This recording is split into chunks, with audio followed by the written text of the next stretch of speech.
Oh, hi. Look, there everybody is. Hello. Oh, I think you're muted.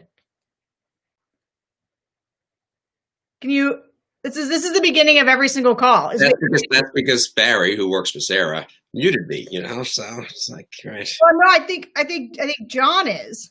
John, can you talk? See, John's muted. So while John is figuring out his mute, which is fine, this happens literally the start of every call I do ever. I'm gonna talk to Bill for a second because Bill, RVAT made a little news yesterday. I don't know if you've heard about it. I did. That was a fantastic video by Olivia Troy. You were really in the middle, managed that whole process and helped Olivia with it. To say a little bit about it, I think everyone would be interested. I think everyone's seen it. Well, maybe we should say a word about what it was, but then explain how it happened. Yeah, if we were tech savvy enough to show you a video while we were doing a live stream, we would. We are. So we'll just have to tell you to go on Twitter, check out the Republican voters against Trump at RVAT 2020. You'll see that our feed is full of a new video, a new testimonial from Olivia Troy. And Olivia Troy was really the main staffer for Vice President Mike Pence, who was leading the coronavirus task force. And so she was in the White House at the center of everything that was going on around coronavirus and the White House's response to it. And she just very recently left the White House. I think it was only about a month ago. And she decided, like her colleagues Miles Taylor and Elizabeth Newman before her, that she had to speak out about what she saw while she was there, that she just couldn't keep quiet about it because, her job while she was there, as she put it, was really to keep Americans safe. That's why she took that she worked at Homeland Security prior to that. And then she'd gone on this detail over to the White House on coronavirus because everything that mattered to her was about how do you keep Americans safe? And she felt like the task force worked really hard to do that. And at every turn, they were undermined by a president who constantly downplayed the severity of the virus, and in her words, really for his own political gain. That for him, it was about the election, it was about the stock market, it was about the economy, and he just couldn't find it to take the virus seriously. And so she's kind of blowing the whistle and speaking out, and it's all over the TV, it's all over the internet, because she really is one of the most high profile people at this point to speak out. And I just want to say, this project has always been about people being brave and people who are Republicans talking about why they can't support the president. And whether it's a voter out in Pennsylvania who's been a Republican all their life and just wants to explain to other people why they can't support this president, or whether you are somebody from within the Trump administration who has come out to just say what you saw and explain why you, as a Republican, as somebody who worked in the Trump administration, is endorsing Joe Biden because you do not think the country can take another 4 years of Donald Trump. That's what RVAT is here for. We are here to be the place for people to take that stand and speak out. So, Bill, I don't know if you want anything to add. That's my summary of it. No, she's really courageous. She's 40 years old, something like that, in the middle of her career, very promising. Obviously, worked in intelligence and Homeland Security, detailed to the White House, and then picks up the coronavirus task force for the vice president. So if she had just stayed silent, she would have had a very good future in lobby, whatever she wanted to do in Washington and on Republican circles. And instead, she really did something courageous and spoke up. She's still a Republican, and she'll be associated with the Trump administration. So I suspect, a certain number of liberal Democrats may not love her. And on the other hand, she's obviously burned those bridges. And I really just admire her. She's a very nice person. I think we've gotten to know her a bit over the last week and admire her courage. She's not a grandstander at all and not seeking publicity. If anything, maybe a little bit the opposite. But she really did what she thought was right. And it's really impressive. Yeah, you make a great point. In fact, the president came out last night and denounced her, said sort of what he says every time this happens, which is, disgruntled employee, never met her, never heard of her, don't know anything about her. She wrote a glowing letter about the task force when she left. She did write a glowing letter about the task force to thank everybody there for their extremely hard work that she felt like was undermined by the president downplaying the virus. But I also just want to underscore what you said about her bravery, because I think one thing that's sort of defined the Trump years has been how the cowardice has been contagious. And you don't hear a lot of people speaking up. And in fact, a lot of the people who are speaking up now are these sort of younger mid-career people who just feel like they have to say something for the benefit of the country. They know it's going to be hard for them. They know they're going to be negatively impacted by it, but they feel an obligation to speak out. And I guess it just leaves you wondering why some of these people, many of whom are much closer to the ends of their career, and who are in positions to validate what these people are saying, why don't they speak up, Bill? What's going on there?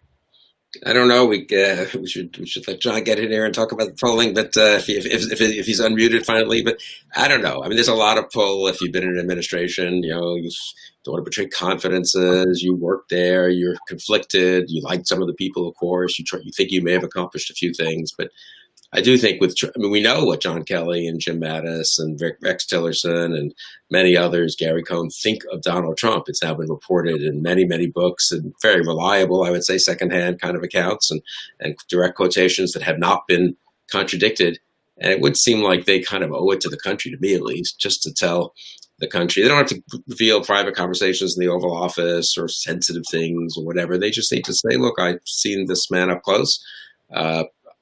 I'm not even going to litigate any personal grievances. I just want to tell the country that I don't think we should have another 4 years with Donald Trump as president. I think that would make a difference if more people just came out. And I know that's their judgment. So why not say it? Well, we're going to use that to segue over to John. John is here today. How's your audio? Let's check it out. Let's test it out. Can you hear me? Oh, yeah. You sound perfect. Excellent.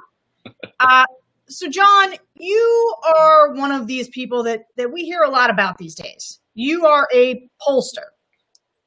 Indeed, yes. Okay. So pollsters are in some ways they are the oracles of our time, but they are also much maligned as people have lost some faith in polling since 2016. And we were excited to have you on today to help us make as Republicans who are not supporting the president and have sort of taken this stand. Joe Biden has been ahead this whole time. It's an incredibly steady environment in terms of the polling, about almost 7 points ahead nationally. But we all have PTSD from 2016. What's going to be pulled out from us at any minute, we're sure.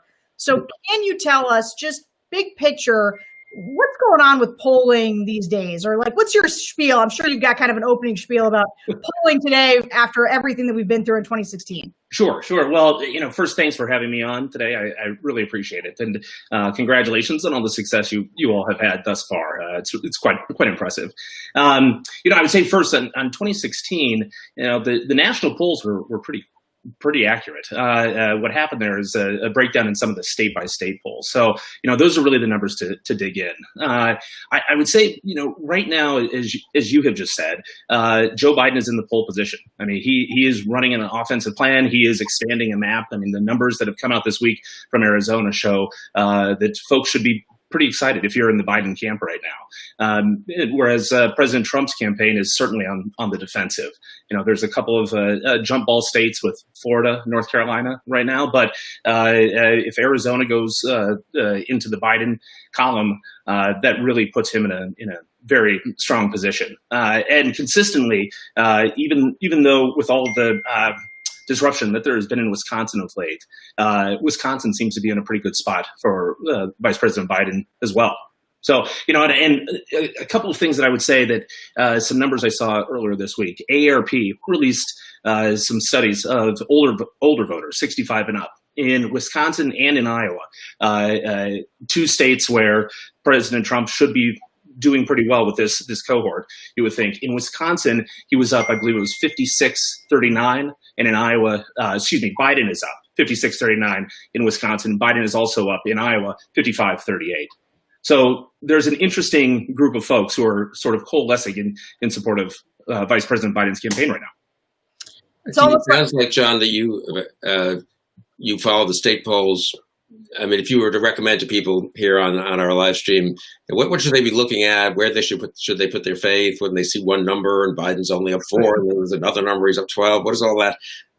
say a word about just the variance among polls, and a word about what you look at to really see where the race is. Do you look at the polls in the key states? Do you look at the national polls? Do you look at Trump's approval, disapproval? Yeah, I would say national polls are interesting, certainly, and give you a sense of generally where things are at. But as you know, as everyone certainly learned in 2016, we have a process that's very different than a national popular vote. These are state-by-state contests. So, I rely heavily on trying to look at the average of these polls. Real Clear Politics does a very good job, I would say, of putting these all together and allowing you to go through and see who, where a sort of baseline would be right now. I was spending some time there today, though, and I will say there's some similarities between now and where we were in 2016. But unlike in 2016, the pool of undecided voters is much, much smaller than it was 4 years ago. And the folks who in 2016 were undecided broke heavily in Donald Trump's favor. It is becoming clearer and clearer that those folks are moving towards Biden as folks are making up their minds. And I would also say, there's an odd coalition of sorts that has developed here between disaffected Republicans, between folks who voted for maybe Jill Stein or third-party candidates last time around, and a narrowing, a smaller group of undecided voters. There's really a larger group of folks who are coming into Biden's camp right now who just weren't there for Secretary Clinton 4 years ago. So just tell me this, and I'm going to blood oath here. Who's going to win in 2020? If I was placing a bet right now, I would certainly say Joe Biden. Okay. And what do you think? So Florida has been one of these states. It's eluded Democrats the last couple of years. It's the polling that people have most been sweating. Democrats have been sweating about lately has been the Florida polling. It's been the one state that's been sort of narrowing. There's been some polling that look like Hispanics are going more for Trump than Joe Biden's running behind where Hillary Clinton was in 2016. What do you think's going on in Florida? Because obviously, if Trump loses in Florida, his path is almost non-existent. Yeah. Joe Biden wins Florida. He just really needs one of the other 5 major swing states in order to win the election. So Florida's obviously, Mike Bloomberg has just committed $100 million to the state. So what do you tell me about Florida?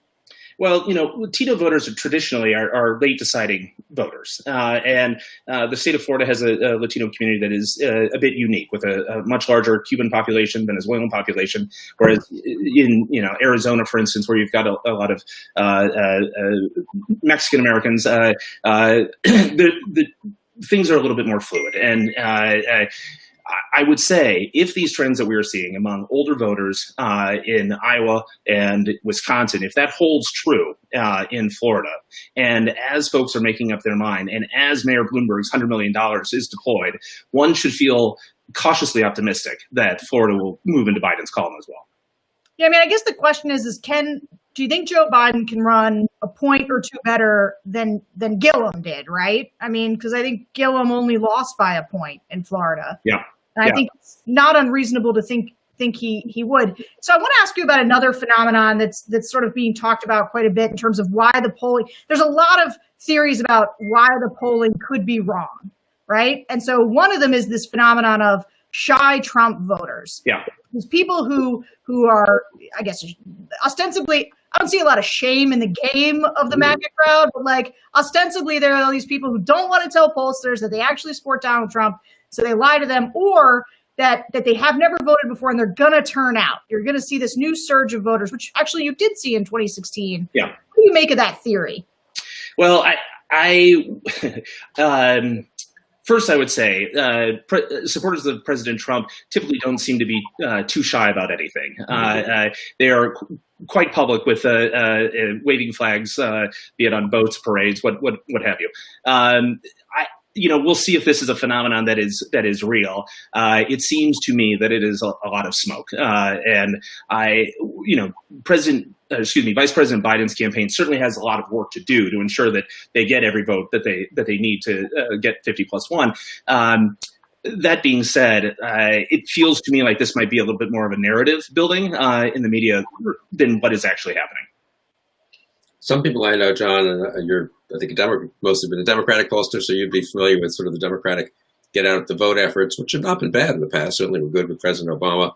But that has depended, if I'm not mistaken, in the past, on younger voters who are more Democratic and minority voters who are more Democratic, on an awful lot of door-to-door, in-person voter contact. I mean, think of college campuses. Yep. If a 40,000 person university is meeting in person, you go set up your tables at the University of Michigan or at Penn State, and you recruit a ton of voters right there, right? Yep. And a lot of these colleges, some of them are in person, but a lot aren't, and people are busy, and you can't do the kind of person-to-person contact. It's a little worrisome with COVID.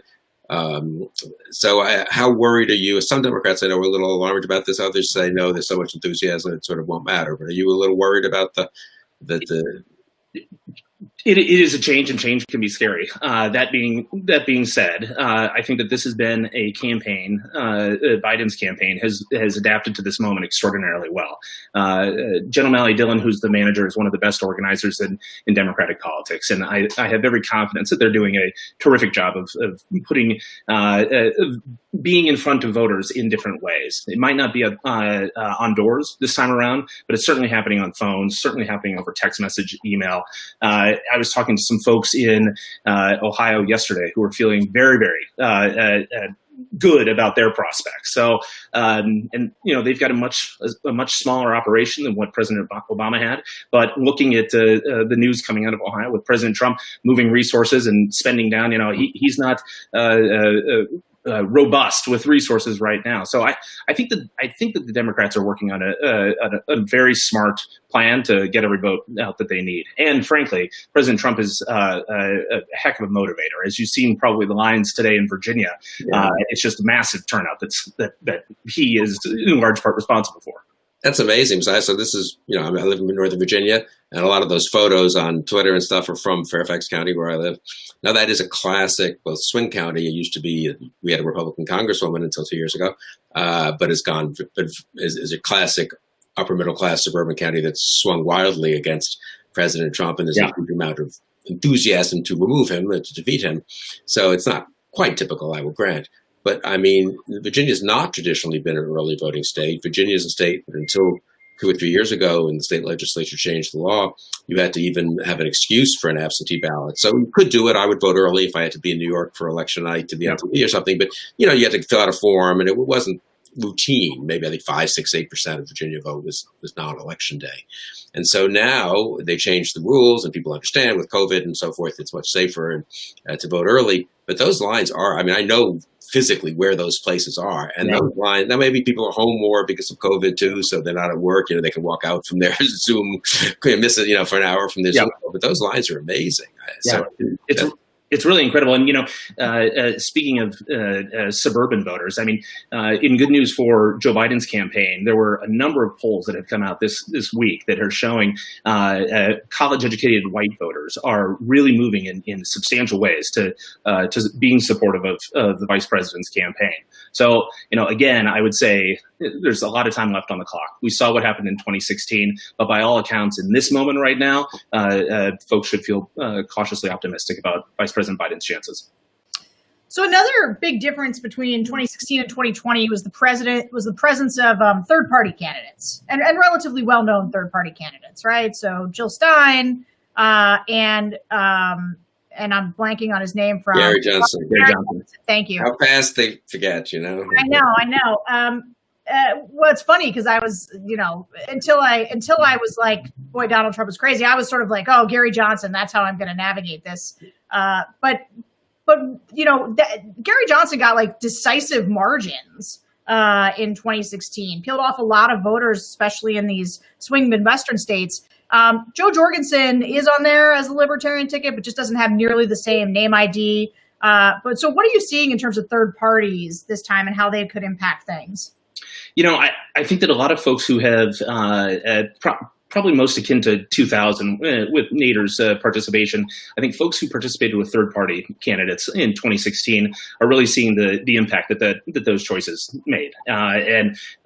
It's one of the reasons why there's a smaller undecided group this time around, smaller amounts of folks who are saying that they're going to support someone other than either Trump or Biden. Kanye's campaign is certainly an interesting one, and one that I know that the Biden team is taking seriously. But it feels to me that folks recognize the stakes of this election in a very meaningful way. And the amount of folks who are saying there is no difference between these two candidates is vastly smaller than what it was 4 years ago.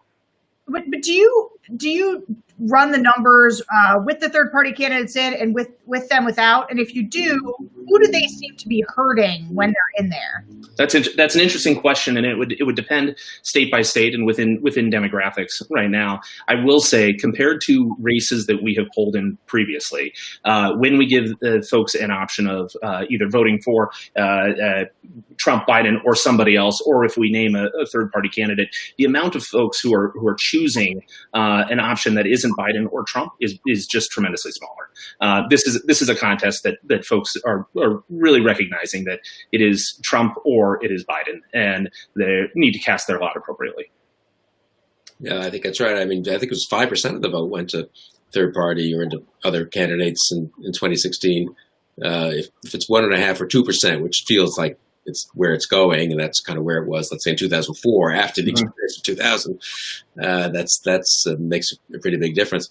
I say a word just about reading the polls. I'm struck, not just this year, but every time every 4 years, I give speeches, I go out there and take questions, and people understandably, they're not following this professionally, and, they see one poll, then they see another poll, and, it's 43, it's 48, 43, and then there's a 46, 44, and then there's a 50, 42, and it's like, my God, they're all over the place. Or we say, well, one of them goes one direction and he's slipping. And I say, I don't actually know that much statistics, but I took one course, you had to in grad school in political science. But, this is what you should expect. I mean, you can have trends and you can have ones which is wacky outliers too.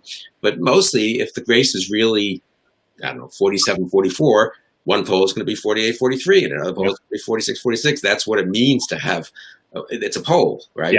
We're not asking all tens of millions of people how they're going to vote. We're asking 800 people, and that means you're going to have some error. But I'm explaining that a little. I guess that's where you mentioned the average. I could say a word more. I think about as consumers of polls, how people should really look at these, because I do think there's a little hysteria every time there's a movement, 1 point.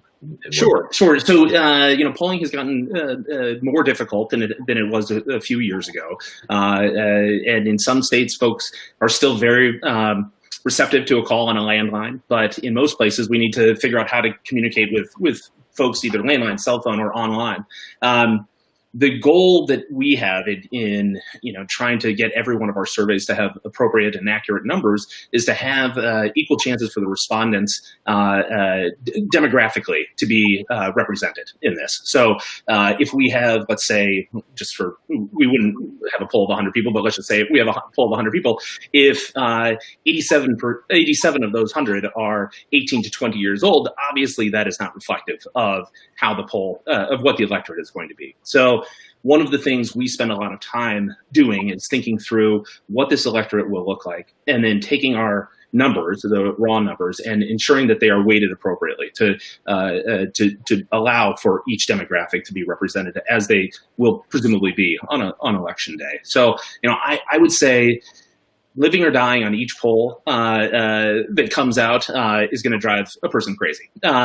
So taking them in, maybe perhaps more holistically, and there are so many that are coming out and will be for these next few weeks. That taking a deep breath and some just a holistic view, again, I would say, is probably the right way to go. Yeah, and the weighting, I think, people is a judgment call, and it is informed by experience and by numbers and so forth. But it is in good faith, people could do it slightly differently. We don't know exactly. It's not written in stone what the percentage of non-college educated white voters in Wisconsin is going to be, and what the percentage of minority voters is going to be, and what the percentage of college it could be. We'll know within 3 or 4 points probably, because you can look at the last bunch of elections, look at the trend, and plot the next stop. But if Trump is wildly popular and turns out a whole ton of ex-urban, non-college voters, if that number will tick up 2 or 3 points. If that number ticks up 2 or 3 points, then the poll number ticks up a point or two, right? So, I mean, people sort of, it's not bad faith. It can be bad faith. There can be people who come up with polls in that way. But it's not bad faith that people aren't going to have the exact same number. If they're in the field the same day calling, right? Yeah. That is exactly right. So each poll is a snapshot in time, and it represents that group of folks who were polled.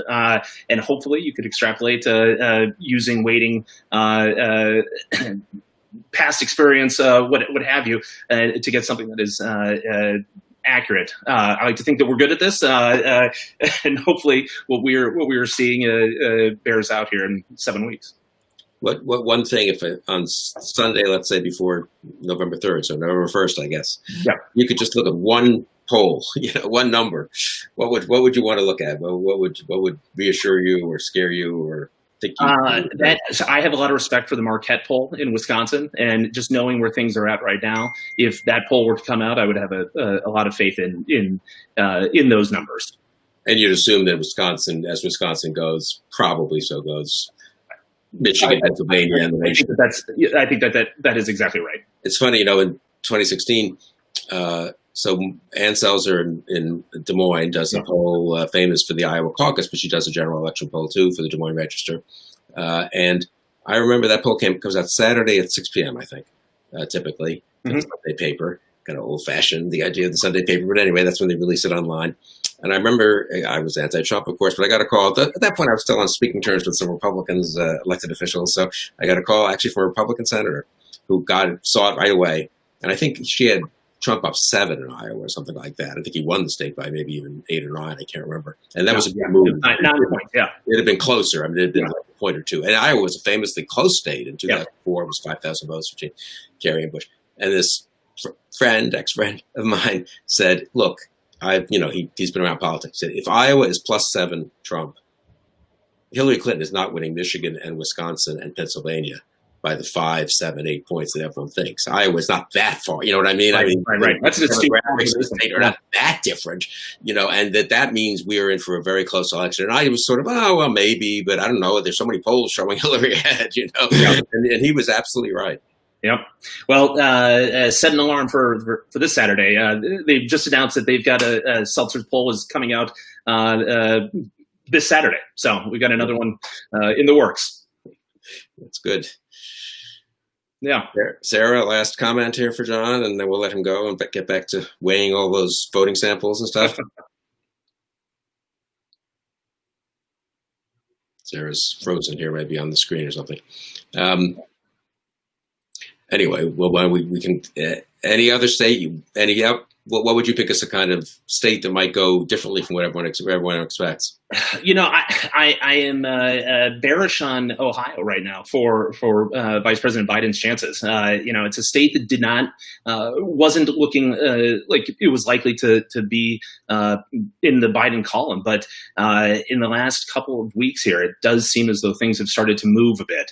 We'll see if that holds or not. But if that is the case, and if Wisconsin is in Biden's column, Pennsylvania has consistently been good for Vice President Biden, not a slam dunk, but good. That could mitigate an offset, particularly with the addition of Arizona, a loss in Florida, which I don't think is a foregone conclusion. I mean, I would say it appears right at this moment, Florida and North Carolina are a bit of jump balls, but there's a heck of a lot of organizing going on down there. And, as we were talking about Florida a few moments ago, that state has been so close so many times that folks who are political professionals and have done campaigns down there previously, those folks are going to be targeting a very select group of voters. And that $100 million, it's impossible to overstate what Mayor Bloomberg's money, what the impact of Mayor Bloomberg's money may have. Yeah, we're doing Republican Voters Against Trump. Mike Murphy, who we know, is working with us on a highly targeted effort. Probably about 1 million, 750,000 to 1 million, classic swing voters, independents, some soft Republicans, in Florida, a lot of suburbs who have gone back and forth over the years. And you can obviously these days find these voters somewhat precisely, Yep. and then try to target them digitally, especially, because that's how you can really get to them precisely. But also, what TV do they watch and where do they live, and direct TV and all this kind of thing. So Yep. we're spending a few $1 million there, because I do think it would. Democrats got so spooked in 2018 when they lost the Senate and gubernatorial races by a point each, or a point and a half, I guess. And but that state it's been very, very close, obviously, for the last 5 presidential elections, or competitive, and on the bubble of where the national average is. And Biden should be an attractive Democrat down there. One would think. I don't know. I mean. You would think, and I have not seen a survey like the AARP ones that happened in Iowa and Wisconsin earlier this week, but I would imagine that those numbers are extraordinarily interesting in a state like Florida. So if Iowa comes out, that's interesting. Saturday night, that's older. It's an older, whiter state, right? Yep. So I mean, of course, you'd expect Trump to be ahead, and I guess, what number would make you think, as a Democrat, that, gee, we're in pretty good shape nationally if Biden is? If it's within 3 points there, I think that is a very, very good sign for Vice President Biden. So everyone needs to look Saturday night and for Ann Seltzer's.